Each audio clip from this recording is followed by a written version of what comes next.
Students, welcome to Pratibha classes. आज हम लोग रीजनिंग का एक बहुत ही अच्छा चैप्टर पढ़ेंगे जिसका नाम है कैलेंडर। आइए देखते हैं कैलेंडर को। सबसे पहले कुछ फैक्ट दिए हुए हैं, जैसे कि फैक्ट नंबर फर्स्ट दिया हुआ है कि एक सप्ताह में 7 डेज होते हैं। कितने दिन होते हैं? 7 दिन होते हैं। एक साधारण वर्ष में 365 दिन होते हैं और एक विषम दिन होता है। कितना? एक विषम दिन होता है। इस तरीके से एक लीप वर्ष में 366 दिन होते हैं और 2 विषम दिन होते हैं। एक वर्ष में 12 माह होते हैं। कितने माह होते हैं? 12 माह होते हैं। कैसे पता करते हैं हम लोग कि एक साधारण वर्ष में एक विषम दिन होता है? क्या करते हैं कि 365 में यानी कि 365 में हम लोग 7 से डिवाइड करेंगे। किससे डिवाइड करेंगे? 7 से भाग करेंगे। 7 पन्ना कितना हो जाएगा? 35। फिर शेष पर कितना बचा? 1। अंक उतारा 5 का। 7 दूनी कितना हुआ? 14। तो शेषफल कितना बचा? 1 बचा। इस तरीके से हम लोग पता कर लेते हैं कि एक साधारण वर्ष में एक विषम दिन होता है और एक लीप वर्ष में 2 विषम दिन होते हैं। कितने विषम दिन होते हैं? 2 विषम दिन होते हैं। आगे देखते हैं, जैसे कि ये माह दिए हुए हैं, कुछ माह 30 के होते हैं और कुछ माह 31 के होते हैं और फरवरी 28 और 29 की होती है। जैसे कि अप्रैल, जून, सितंबर, नवंबर, ये कितने दिन के होते हैं? 30 दिन के होते हैं। कितने दिन के? 30 दिन के। ये 4 महीने होते हैं, वो 30 दिन के होते हैं। बाकी ये 7 महीने दिए हुए हैं, जनवरी, मार्च, मई, जुलाई, अगस्त, अक्टूबर, दिसंबर, ये कितने दिन के होते हैं? ये होते हैं 31 दिन के। कितने दिन के होते हैं? ये 31 दिन के होते हैं। फरवरी जो होता है वो 28 और 29 दिन की होती है। कितने दिन की होती है? 28 और 29 दिन की फरवरी होती है। फरवरी 28 दिन की कब होती है? जब हमारा वर्ष साधारण हो, और जब लीप वर्ष होगा तो फरवरी 29 दिन की होगी। आइए आगे देखते हैं। आगे कुछ कोड दिए हुए हैं। ये दिन के कोड दिए हैं, ये माह के कोड हैं और ये वर्ष के कोड दिए हुए हैं। सबसे पहले दिन के कोड देखते हैं। रविवार का कोड दिया है 0, सोमवार का 1, मंगलवार 2, बुधवार 3, बृहस्पतिवार 4, शुक्रवार 5 और शनिवार कितना? 6। इस तरीके से लाइन से हम लोग याद करेंगे। रवि 0, सोम 1, मंगल 2, बुधवार 3, बृहस्पतिवार 4, शुक्रवार 5 और शनिवार 6। ये आसानी से हम लोग को याद हो जाते हैं। आगे देखते हैं माह के कोड। माह का कोड जनवरी का 0 है, फरवरी का 3 है, मार्च का 3, अप्रैल का 6, मई का 1, जून का 4, जुलाई का 6, अगस्त का 2 और सितंबर का 5, अक्टूबर का 0, नवंबर का 3 और दिसंबर का 5।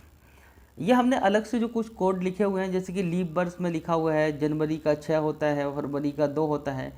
ये हमें क्या होता है कि जब हमें कोई डेट दी रहती है, जनवरी और फरवरी के साथ कोई लीप ईयर की डेट दी रहती है, जब हमें वहाँ पर 2 महीनों के कोड चेंज करना पड़ते हैं। किसके? जनवरी का 6 लिखना पड़ता है और फरवरी का 2 लिखना पड़ता है। आगे देखते हैं वर्ष के कोड। वर्ष के कोड में 1600 का कोड है 6 और 1700 का कितना है? 4 है, 1800 का 2 है, 1900 का 0 और 2000 का कितना है? 6 कोड है। यानी कि 1600 का कोड होता है हमारा 6। अब यहाँ हमने 100 साल बढ़ा दिए तो ये हमारा 1700 का कितना हो गया? कोडिंग में से 2 कोड घट गए तो कितने बचे? 4। फिर यहाँ 100 साल बढ़ा दिया, 1800 में से 1800 हो गए तो 18, यहाँ 4 में से 2 घटा दिए तो 2 बचे। फिर यहाँ 1900 हो गए, उसमें से 2 घटा दिया तो 0 बचा। इस तरीके से 1900 के बाद 2000 तो फिर कोड 6 हो गया। यानी कि लीप वर्ष का जो कोड होता है वो 6 होता है। कितना होता है? 6। इस तरीके से आसानी से ये कोड हम लोग याद कर लेते हैं। आइए अब देखते हैं क्वेश्चंस को। टाइप फर्स्ट में पहला क्वेश्चन दिया हुआ है कि 15 अगस्त 1947 को कौन सा दिन था? इसको हम लोग कैसे सॉल्व करेंगे? आइए देखते हैं। सबसे पहले क्या करेंगे, ये 47 जो लिखा हुआ है इसको हम लोग लिख लेंगे 47। फिर हम लोग प्लस का सिंबल लगाएंगे। 47 में क्या करना है कि हमें 4 से भाग देना है। कितने से भाग देना है? 4 से। 4 एकम 4 हो गया, फिर 7 उतार दिया, 4 एकम कितना हो गया? 4 हो गया और यहाँ पर शेषफल बचा कितना? 3। इस शेषफल से कोई मतलब नहीं, जो भागफल होता है ये 11 आया, इसको यहाँ लिख लेंगे। फिर ये 2 खत्म हो गए हमारे, ये 47 खत्म हो गया, यहाँ 0 मान लेते हैं तो 1900 का कोड जो बन जाएगा वो 0 हो जाएगा। फिर अगस्त का कोड लिखना है। अगस्त का कोड हमारा होता है माह का 2 और ये दिनों की संख्या कितनी है? तो दिनों की संख्या है 15, तो यहाँ हम लोग 15 लिख लेंगे। फिर हमें क्या करना है? सबको जोड़ करके 7 से डिवाइड करना है। सबको जोड़ेंगे तो हमारा आएगा 75। कितना आएगा? 75। 75 में हम 7 से डिवाइड करेंगे, भाग दिया तो 7 एकम 7 आ जाएगा और शेषफल कितना बचा? ये 5 आ जाएगा। 5 का मतलब होता है कि हमारा आंसर आएगा शुक्रवार। क्या आएगा आंसर? शुक्रवार आंसर आएगा हमारा। देखिए हमने यहाँ पर शुक्रवार का कोड कितना माना है? 5 माना है, और यहाँ पर आंसर भी हमारा कितना 5 निकल के आया। इसका मतलब है कि हमारा आंसर शुक्रवार निकल के सही आया। यानी कि 15 अगस्त 1947 को कौन सा दिन था? शुक्रवार का दिन था। कौन सा दिन था? शुक्रवार का दिन था। आइए नेक्स्ट क्वेश्चन देखते हैं। अगला क्वेश्चन दिया हुआ है 14 जुलाई 2018 को कौन सा दिन था? इसको भी वही सेम प्रोसेस से लगाएंगे। सबसे पहले हम लोग 18 लिख लेंगे, फिर 18 में हमने भाग दिया 4 से तो 4 बार जाएगा, फिर यहाँ पर ये 18 ख़त्म हो जाएगा तो ये 2000 बन जाएगा। 2000 की कोड होती है 6। इसके बाद जुलाई महीने का कोड लिखेंगे, इसका भी 6 होता है, और दिनों की संख्या है 14, तो वो दिनों की संख्या 14 हम लोग लिख लेंगे। फिर हमें सबको जोड़ करके कितने 7 से डिवाइड करना है। कितने से डिवाइड करना है? 7 से। इसको जोड़ेंगे तो ये इसका योगफल जो आएगा वो आएगा 48। कितना आएगा? 48। 48 में 7 से भाग करेंगे, 7 छंग कितना आ जाएगा? 42। तो नीचे कितना बचेगा? 6। कितना बचा? 6 का मतलब होता है कि हमारा आंसर आएगा शनिवार। क्या आएगा हमारा आंसर? आंसर आएगा हमारा शनिवार। आइए नेक्स्ट क्वेश्चन देखते हैं। अगला क्वेश्चन दिया हुआ है 3 मार्च 1892 को कौन सा दिन था? इसको भी वैसे ही लगाएंगे। सबसे पहले 92 लिख लेंगे, फिर 92 में 4 से भाग देंगे तो 23 बार जाएगा, फिर ये 92 ख़त्म हो जाएगा तो ये 1800 बन जाएगा। 1800 की कोडिंग होती है 2, मार्च का कोड होता है 3, और दिनों की संख्या है 3। इसको सबको जोड़ करके 7 से डिवाइड करेंगे। इसको जोड़ेंगे तो योगफल कितना आएगा? 123 आएगा। कितना आएगा? 123 में 7 से डिवाइड करेंगे। 123 में हम लोगों को 7 से भाग करना है। 7 एकम 7, 5 बचा, 7 सत्ते 49।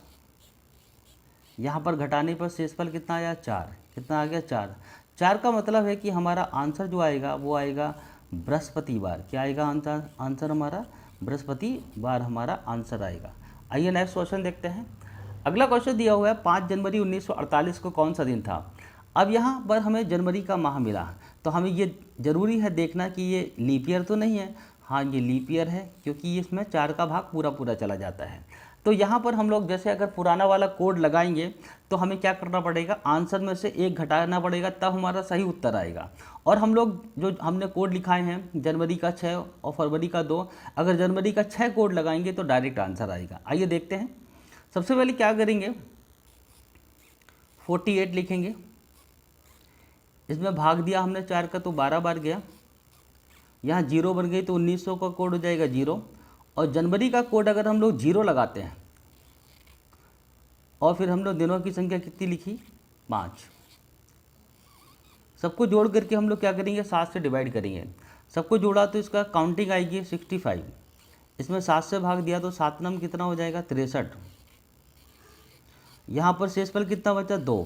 लेकिन 2 आंसर नहीं होगा। जब भी हम लोग पुराना कोड लगाते हैं तो आंसर में से 1 घटाना पड़ता है। 1 घटाते हैं तो आंसर 1 बचेगा। 1 का मतलब आंसर हमारा क्या आएगा? सोम आएगा। क्या आएगा? सोमवार हमारा आंसर आएगा। आइए, हमने इसमें बताया था कि जनवरी का कोड हम लोग 6 भी रख के देखते हैं। 6 कोड रख के देखते हैं, तो इसी को हम लोग फिर से लगाएंगे। 48 लिख लिया, और ये 12 लिख लिया, 1900 का कोड 0 लिख लिया, और यहाँ पर हम लोग जो जनवरी है इसका कोड बदल के देखते हैं 6, और दिनों की संख्या कितनी लिखती है? 5। अब यहाँ पर हम लोग क्या करेंगे? फिर 7 से डिवाइड करेंगे।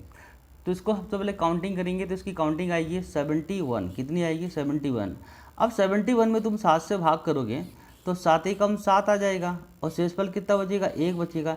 इसमें डायरेक्ट आंसर हमारा क्या आ जाएगा? सोमवार। क्या आएगा? डायरेक्ट आंसर हमारा सोमवार निकल के आ जाएगा। ठीक है। जब भी पुराना कोड रखते हैं जनवरी और फरवरी का 0 या 3 रखेंगे तो आंसर में से 1 घटाना पड़ेगा, और जो नए कोड रखेंगे जनवरी का 6 रखेंगे और फरवरी का 2 रखेंगे तो फिर घटाना नहीं पड़ता, डायरेक्ट आंसर निकल के आ जाता है। आइए नेक्स्ट क्वेश्चन देखते हैं। अगला क्वेश्चन दिया हुआ है 15 अगस्त 2048 को कौन सा दिन होगा? इसको भी हमें वही प्रोसेस लगाना है। सबसे पहले 48 लिख लेंगे। 48 में हमें भाग करना है 4 से, तो 12 बार जाएगा। फिर ये 48 ख़त्म हो जाएगा तो यहाँ 2000 बचेगा। 2000 का कोड 6 हो जाएगा। अगस्त का कोड होगा 2, और दिनों की संख्या होगी 15। इस तरीके से हमें 5 स्टेप पूरे करना पड़ते हैं। एक भी स्टेप छूटा तो सवाल गलत हो जाता है। इसको जोड़ करके हम लोग क्या करेंगे, 7 से डिवाइड कर देंगे। सबसे पहले इसकी काउंटिंग हमारी आएगी 83। कितनी आएगी? 83 इसकी काउंटिंग हमारी आएगी। इसमें 7 से भाग करेंगे हम लोग, 7 एकम 7, बचा कितना? 1। अंक उतारा 3 का, 7 एकम 7। इसको घटाने पर शेषफल कितना बचा? 6 बचा। 6 का मतलब होता है कि हमारा आंसर आएगा शनिवार। कितना आएगा हमारा आंसर? शनिवार आएगा। आई होप आप लोगों को ये क्वेश्चन बहुत अच्छी तरह से समझ में आए होंगे, और जो आगामी कैलेंडर के कुछ क्वेश्चंस हैं वो आपको नेक्स्ट वीडियो में हम बताएंगे। Thank you for watching. Please subscribe my channel. Don't forget like, share and comment. Thank you once again.